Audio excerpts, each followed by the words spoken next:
अस्सलाम वालेकुम स्टूडेंट्स। हमने पहले पढ़ा, मैंने आपको पहले लेक्चर में मैट्रिक्स के बारे में, उसकी डेफिनेशंस, फिर ऑर्डर ऑफ द मैट्रिक्स भी बताई। फिर एक लेक्चर में मैंने आपको मैट्रिक्स की टाइप्स बताई हैं। तो ट्रांसपोज ऑफ द मैट्रिक्स के बारे में हम पढ़ेंगे। ये भी मैट्रिक्स की एक टाइप ही है। तो आज हम इसको तफसील से पढ़ेंगे कि ट्रांसपोज ऑफ द मैट्रिक्स होता क्या है। तो सबसे पहले अगर आपने मेरे चैनल को सब्सक्राइब नहीं किया तो प्लीज़ मेरे चैनल को सब्सक्राइब करें ताकि आपको मज़ीद नई आने वाली वीडियोस आप देख सकें। और ट्रांसपोज ऑफ द मैट्रिक्स की अब हम डेफिनेशन करते हैं। तो ट्रांसपोज ऑफ द मैट्रिक्स के लिए आपको पहले मैट्रिक्स का पता होना चाहिए।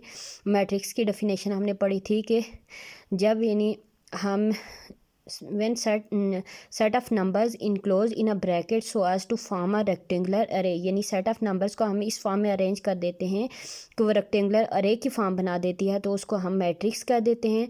और उसमें जो वर्टिकल लाइंस होती हैं हमारे पास वो कॉलम होते हैं, वर्टिकल ऊपर से या नीचे, और हॉरिजेंटल लाइंस इनको रोज़ बोल देते हैं। या आप मेरी पहली वीडियोज़ में देख सकते हैं अगर आपने नहीं देखी तो।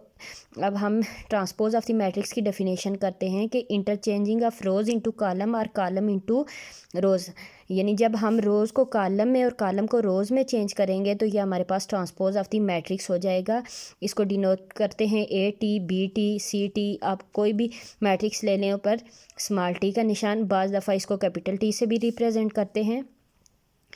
तो उम्मीद है कि आपको समझ आ गई होगी क्या होता है transpose of the matrix. Interchanging of rows into column और column into rows is called transpose of matrix. अब देखें एग्जांपल हम इसकी एक देख लेते हैं कि if A is equal to matrix 0 1 2, तो इसका ट्रांसपोज क्या होगा। देखें ये कॉलम की फॉर्म में है तो हमने इसको रो की फॉर्म में लिख लिया 0 1 2।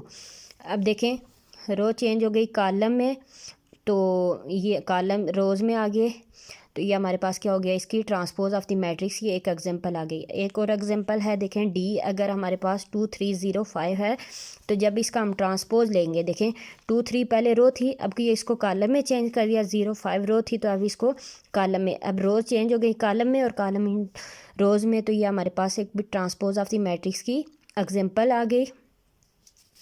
देखें अब हमने एक टर्म ली कि हम सिंप्लीफाई करके देखें। हमने A और B दो मैट्रिक्स ले लिए और हम कहते हैं कि A transpose of transpose is equal to A, यानी हम इसको कैसे फाइंड करेंगे। देखें हमने मैट्रिक्स A लिया 1 2 0 1 और B मैट्रिक्स लिया 1 1 2 0।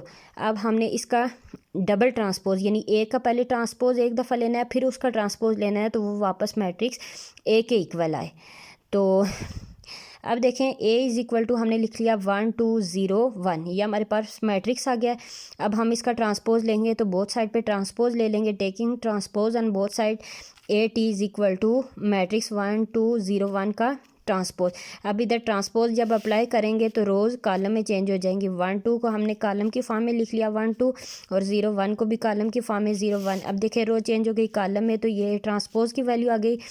अब हमें क्योंकि दो दफ़ा ट्रांसपोज लेना है तो अगेन टेकिंग ट्रांसपोज, तो A ट्रांसपोज ऑफ ट्रांसपोज लेंगे, दूसरी राइट साइड पे भी लेंगे 1 0 2 1 का। अब देखें फिर 1 0 कॉलम की फॉर्म में चला जाएगा और 2 1 भी कॉलम की फॉर्म में चला जाएगी।